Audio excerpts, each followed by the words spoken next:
Namaste and welcome to another episode of NEPTALK, sponsored by Nepcoms Services, where we bring you real stories from real leaders shaping the world of education.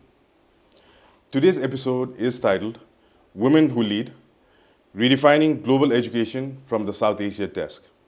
And our guest truly embodies that title.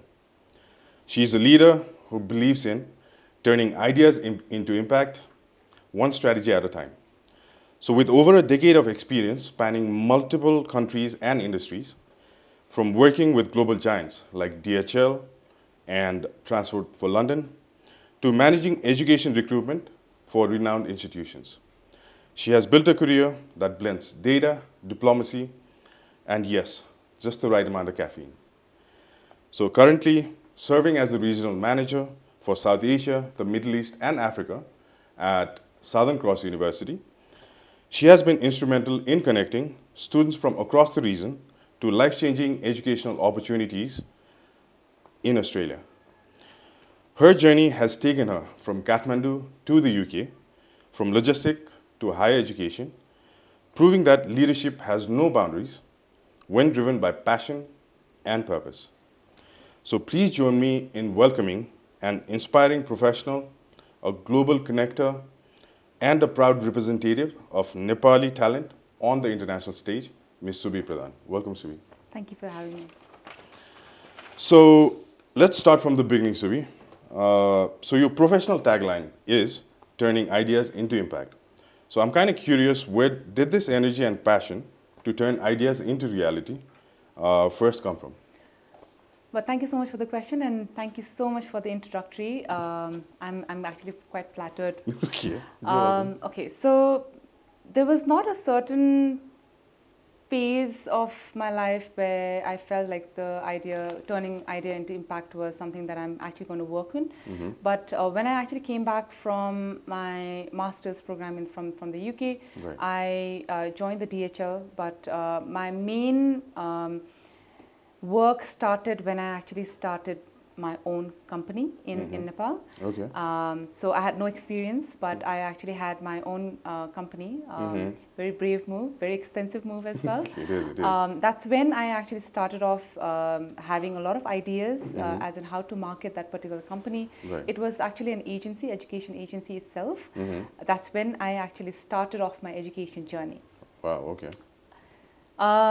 So there were a lot of ideas that came in, but it was majorly on paper. Mm-hmm. And but there was one time when I felt like, okay, we need to go to the market. We need to have students being educated about a bridging of the course Right. in that particular in that particular phase. Mm-hmm. So I felt like, okay, I have to have a bridge course set up in the company where we have teachers coming in from the colleges and school students coming in and doing, it's like a tuition for grade 11 and 12 exams. Okay. So we held that in our company, and I saw that, okay, my idea, it was a very random idea, and that's what one of my parent agency back then was doing in their institution. But I wasn't sure that if I would have had the miles to go and do it. Okay. But we did it. We earned about 15 lakhs per month back then. Wow. Okay. That's quite a good number. And then actually. I saw that, okay, it's happening. So I feel like, okay, we tried and we made it happen. So we Right. tried again in the next year. So we actually, the amount actually doubled. Oh, We wow. saw that growing as well. So when I transitioned from the education agency to the university that I'm actually at the moment, I actually have a lot of ideas, and I had a lot of ideas that I've actually changed that. So now my energy and passion to have those ideas implemented and executed is, I think you can just say into 10 at the moment. Okay, that's but it started off from when I actually when I had my own company. wow. Well, that is truly inspiring. And speaking of journeys, that's a pretty long one as well, right? So you've had quite an interesting one. So from DHL and Transport for London to Southern Cross University, and in between your own company as well. So you've worked in really like globally diverse industries. So my next question to you is like, which role do you feel contributed the most to building your character as in professionally? I would say Southern Cross University. Okay. I think this position as a regional manager that I'm handling, I was not a regional manager when I started off. I Right. actually was a country manager back then, where I was only servicing the partners in Nepal, Bhutan, Bangladesh, and Northeast India. Okay. And then I transitioned into a new role as a regional manager. With that came with bigger responsibilities. So I segued from just agent to partnerships, along with the transnational education now that I'm looking into that particular cohort as well. Right. So my contribution towards not just in my career, but also I'm looking into the contribution in the country that I come from. Okay. I think that is something that I majorly deal with, and that's the end goal of my perception and goals when I'm actually working as well. So Okay. it's not just about, okay, how do I build my own character and how I build my own personality in this industry, but it's also about how I can contribute to the community where the students are actually going from. So if I'm, for example, Nepal, I come from Nepal, so Right. I have we have a lot of students going from Nepal, but my main end goal is how can I contribute to the country where the university is taking so many students from that particular country. Right. Similarly in India, similarly in Sri Lanka, similarly in Bangladesh as well. So I think my contribution comes majorly in this particular role that I'm in. Okay. So, as you already mentioned, so now you are the regional manager for even South Asia, the Middle East, and Africa altogether at the ACU. So, I mean, that is quite a huge responsibility, right? So, how does it feel to actually represent such a larger region than before, like whatever you did before, working from Nepal, like from your desk out here? It's empowering actually, because coming from a very small country, I do not see it as from a geographical perspective, but I see in terms of how much of a capability you have to carry that responsibility outside of the country. Because when you're actually going out of country, you are actually you're carrying your country along with you. Right. You're carrying that brand from where you come from. You're carrying that along with you. So it's very empowering because you have a lot of responsibilities. Because I look after Nepal, I look after South Asia, I look after Africa and Middle East. My major portion of work is in South Asia because that's where the major demand of work is demanded actually. So we have, it makes me feel very burdened at times. Okay. Obviously not in a negative way, but in a very positive way, because there are a lot of partnerships more than the partner, say the agent management side, but it's also to do with the partnerships that we are doing in those regions. Because it's not just about, for example, it's not just about the MOU that you sign with a partner. It's about how much you nurture the partnership after right. you have signed the MOU. With the agents, it's obviously the contract is given, and then you have your team that manages the relationship and stuff like that. But with the partnerships and because you have a lot of stakeholders to build that ecosystem. So you've got the Australian government, you've got the partners, you've got the schools, you've got agents, you've got our own internal institutions, leadership. Right. So I think there's a lot of balance between to make everybody happy, make sure that everybody is not on a downfall side, because once that happens, the partnership is gone. Right. Yeah. Absolutely. So again, when the partnership is gone, there's another side that you have to deal with. You have to have uncomfortable conversations that you don't want to do as a regional manager, but you have to do it. So it's very empowering, but at the same time, it's a lot of responsibility. Yeah. All right. So let's just quickly divert and talk about students, I guess, for a moment. So from South Asia to Australia, What do you think, as in your own personal opinion, are the biggest barriers that students face? Are they like financial, academic, cultural, or maybe even about the motivation of the students? Okay, so I'm going to rank that as cultural, Mm-hmm. financial, and academics. Okay. Now, when we are taking students from any country, what we first see is academics. Right. Now, from Nepal, India, from South Asia, usually students are on the higher side, so they get 2.8, 2.9. I think probably nowadays only a certain portion of students will get lesser, Right. in like on a lesser side of the academics. But it's not just about the students getting the scholarship and the students getting a higher grades in academics. But when students actually reach in Australia, they've never seen that kind of a culture where Right. it's completely different. They have this cultural shock when they actually go there. And I feel that I think there are a lot of, they don't have help as much as they should get. That's why a lot of the students, they want to go to Sydney and Melbourne because they have their relatives there Right. to help them with. But I believe that it's not something that, I think that's something that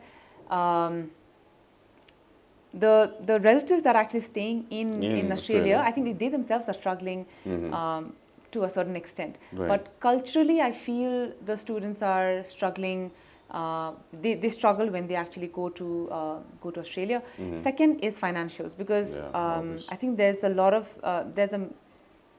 I don't know if I should say it, but the financials that they show from here, I'm not sure if that is being The actual- continued after they actually reach there. Right, So right. they feel like, okay, I need to do part-time job and pay my tuition fees. If they have that mindset and go to Australia, they will not pass pass academically, because then what they will be focusing on is, okay, I need to go to a cheaper college and now then pay my tuition fees. When you have a downfall now with the new regulations coming in, when you see a downfall in the academics or with the university AQF level as well, that becomes a problem on a later stage. Right. That actually affects the assessment level of the university, that actually affects the students' main goal of them going to Australia itself. Right. So, right. so if you rank them, it's going to be cultural, financial, and academics. Academics, we have, for example, every university in Australia has a mentor who will help the students settle in academically. Now, the main difference there in academics is, for example, in our uni, we don't have exams. Right. We don't have, it's all assignment based. I think all the universities will have assignment based, so project based. You have to make sure that you are attending classes. You have case study analysis. Right. Now, the students from grade 12 who is so textbook focused, transitioning from a textbook focus to transitioning from doing a self-research, that becomes a bit of an issue in Australia. So the universities that they are going to, they will have help if they need. But it depends on if the student is proactive or not. So that also, that also comes from a cultural background. Background as well. Yeah, if you're super quiet, you just you won't even pass. Okay. To be honest. Like, you won't even ask for help. So according to you, the key word might be the students need to be proactive. Yes, it has. You have to be, because if you go to a new country, even for vacation, for example, you don't know what to do, but you do your own research. You ask people if you don't know where a train station is and stuff like that. But if a student does not come out from their shell and if you don't ask people, then that becomes an issue. And I think some of the Nepalese students, they only want to have their own Nepalese friend circle. They only want to have. They have their own. They are just in their bubble. Yeah, exactly. But that's what I have seen actually. So they only, if, for example, in my uni, I saw a bunch of Nepalese students, but they were actually struggling to find a class. Then I asked them, "Are you okay? Like Nepali ho?" भनेर सोधे कि. And then, oh, मलाई हामीले एउटा क्लासमा जान लाग्यो. I'm like, why didn't you ask? Exactly. Right. Why didn't you ask? And they missed the class. Oh, right? Did. So so they missed the class. So that's what I felt like. A lot of the students have that issue, and especially when you go to a bigger uni, that even becomes a bigger issue because तिनीहरूलाई त नाम पनि थाहा हुँदैन स्टुडेन्ट्सहरूको Exactly. हैन Right, अब right. Smaller युनिजमा त हाम्रो क्लासमा 20-25 वटा स्टुडेन्ट्सहरू हुन्छ बिगर युनिट्समा त thousands of 800-900 स्टुडेन्ट्सहरू एउटा क्लासमा भएर हुन्छ स्टुडेन्ट्सहरूको नाम पनि थाहा हुँदैन so it's a bit of an issue so it takes time a while for them to get used to that kind of a culture. Right. Okay, so you've actually given quite a bit of insight in terms of the students, I guess. So I guess moving on. So when they do make it, right, like when they reach any country, maybe Australia, maybe UK, so the course choices become so important. And as you know, many Nepali students go for like courses like IT, business, nursing.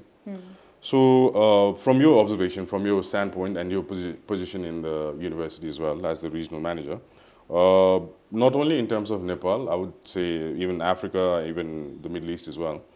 So what global trends have you seen in course preferences from the students? And which fields do you think are rising for the future?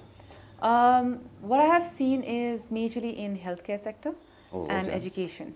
So these are the two major biggest sector that I've seen growing globally as well. And if you just have to talk about Australia, that's the two major health sector that I've seen growing. So if you see in education, it's going to be more into teaching, primary, secondary, or early childhood. When you see in healthcare sector, it's not only nursing. I'm not only talking about nursing. I'm talking about, say, orthopedic medicine. We're talking about naturopathic medicine.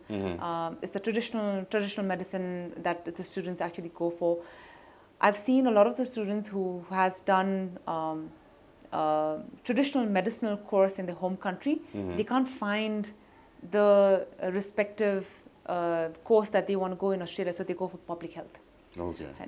And then they come to know that, hey, yo, Phalana University ma the naturopathic medicine course, and then they change, right? So I think that particular course is also trending. We also have like now biomedical, psychological science. I think I've seen a lot of students who wants to go for psychology. As a psychiatrist, they want to become a psychiatrist. So I think that healthcare sector, the wing is kind of expanding to a larger extent. Business IT, obviously in IT, I think now it's like AI and data science and stuff like that. I think that is already there. But I think these are the very untouched kind of a sector. Yeah. Okay, well, that's quite interesting, and I think people who are watching, please choose your courses wisely and do a little bit more research on your own as well. I think that's what we would like to suggest. So, okay, moving forward, Subhi. So now, as a woman in leadership role in education, right? So we've been in this industry, I guess, for quite some time now. I'm sure your path hasn't been that easy. And so my next question to you is, what was the biggest challenge actually you faced as a woman leader? And how did you manage, or how did you overcome it?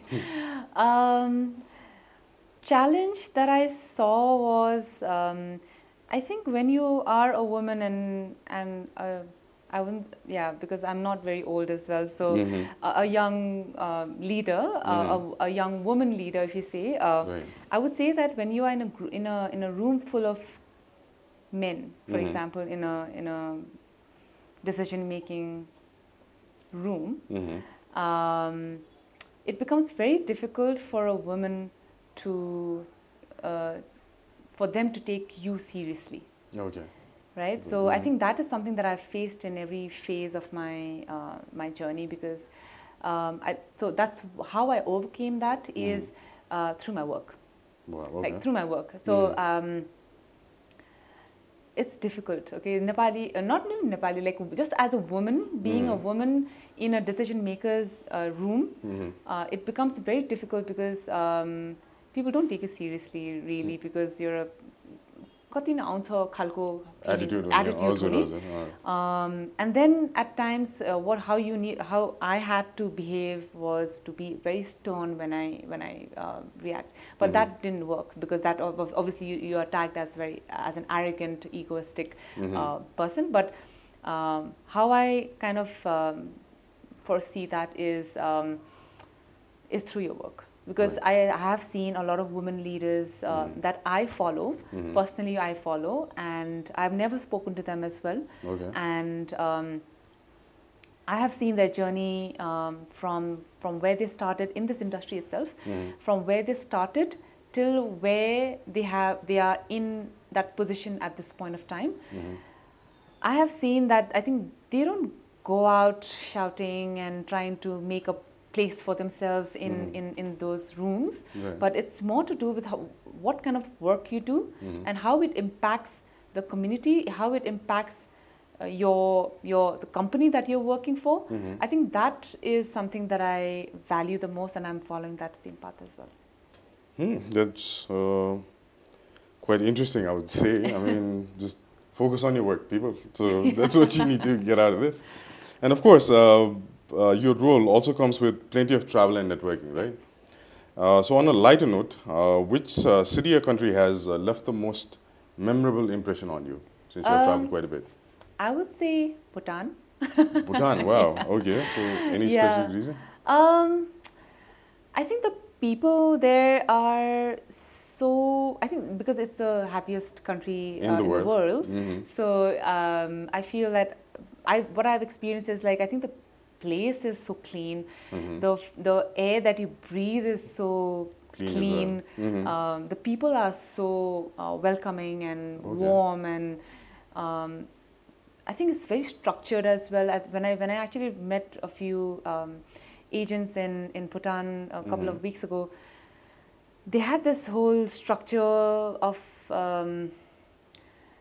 the agency's association people that I had met, Right. and they were telling me like, oh, they only have 70 agents, and they Okay. want to cut down to probably 55 or 60, and I'm like, that's so well structured. Like even the government's perspective to manage education in Bhutan is so well streamlined. Okay. The people's mindset is so clear what they want to do. Right. The place is so clean. The food is so amazing. So I think Bhutan is my best. Wow, okay. Followed by Sri Lanka, by the way. So. That's nice. Yeah. Never been, so I guess we'll try to make it to Bhutan one day. All right, so moving on, I guess. So recruitment is, I guess, one side of the story.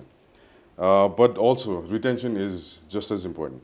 So what do you think makes Nepali students, I'm saying Nepali because obviously you and I both are from Nepal. So what do you think makes Nepali students stand out like once they're abroad, like whatever they land up? In terms of their, so you're saying that in terms Like of their, retention in the same uni or, you know.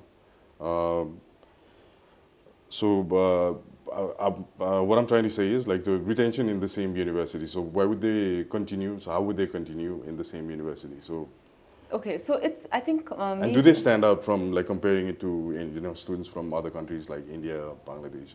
okay, How do they so compare? I have seen so many students stand out in my uni where they have become ambassadors for the mayor in Study Gold Coast as well. Now, the main reason why they stood out and they have now completed their course as well is because of the support system that the university has given them. Oh, okay. We have a very welcoming international student services team that encourages international students to take part as an ambassador. So when you say there's not only one ambassador, many ambassadors can apply for that position. Like many students can apply for a position to become an ambassador for the uni. Okay. So you are actually a brand, taking that brand of SCU to different places, promoting SCU. Okay. So it's more to do with that, and it's majorly a future students team and international students team that actually makes that happen. Now, if you're, and those students who has actually excelled had that mindset of continuing their international degree in a university. Right. They had the mindset of okay, I'm proactively going to be involved in different departments, so that when they network, Right. they get opportunities to work. So they got in touch with Study Gold Coast, they got in touch with Study Queensland, with the recommendation of the of SCU.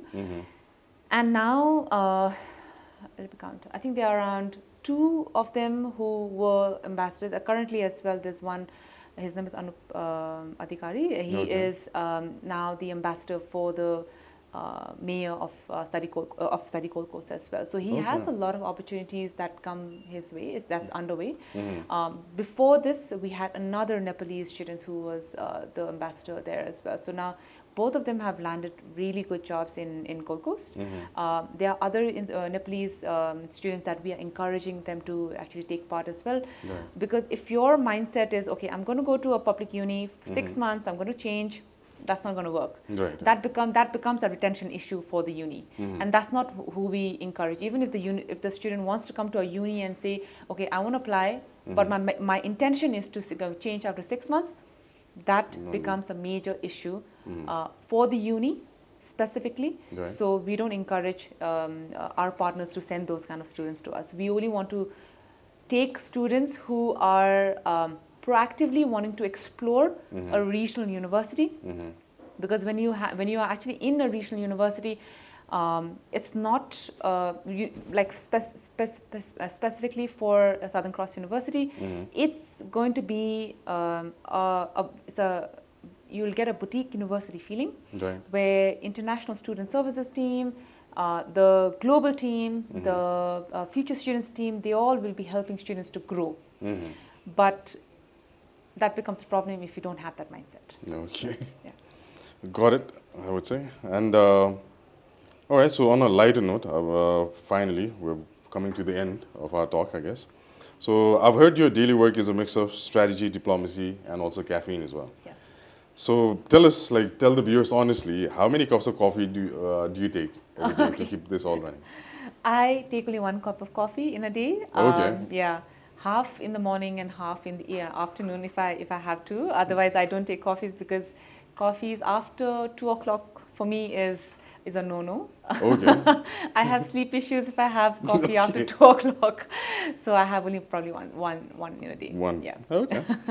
And finally, Subhi, so before we wrap up, for Nepali students specifically and aspiring professionals as well, what's your one simple advice on how to become a true global citizen, I would say? Okay, so I would say it's not necessary for a student to mandatorily go abroad to get that global citizen tagline, but it all depends on the student's mindset. Sometimes you might say, okay, I'm going to study in Nepal and do great in Nepal. That's great. That's something that's your choice. But if somebody wants to go abroad and get that exposure and come back to your home country and serve the community or do something on your own in your home country, I think that would be for those kind of students. I would like to say that when you go to an international or foreign institution, what you get from that experience is placements. You get global employment. You get that exposure of knowing different cultures. Whereas when you are in Nepal, probably you might not get that, but you might get entrepreneurial ideas to have your own things set up in Nepal. That's completely up to you. But I'm not saying that you have to go abroad to do that. You can also do that staying in Nepal and traveling for work.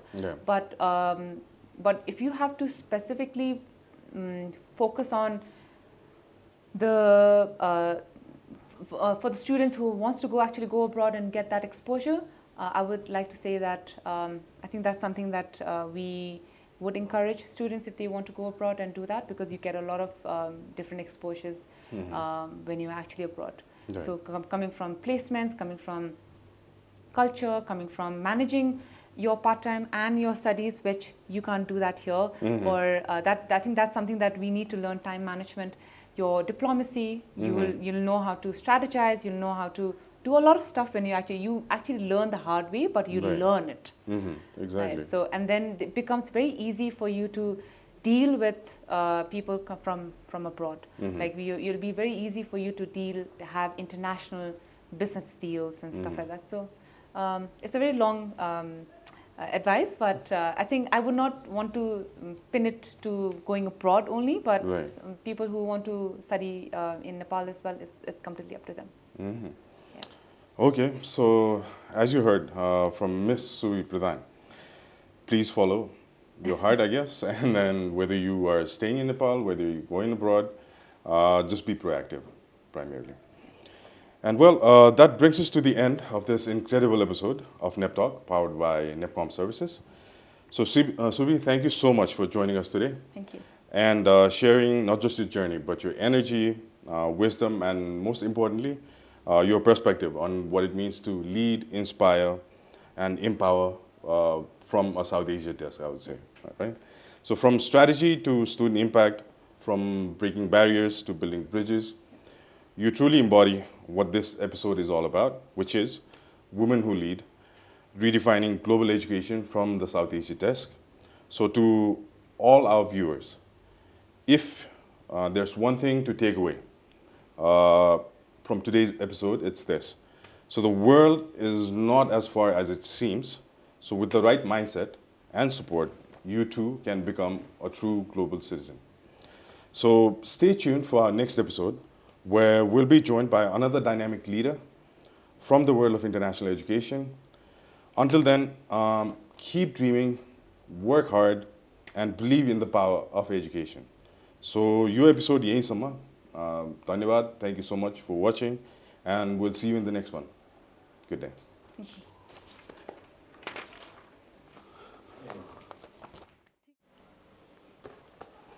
There you go, Subhi ma'am. Thank you so much for today. Thank you so much.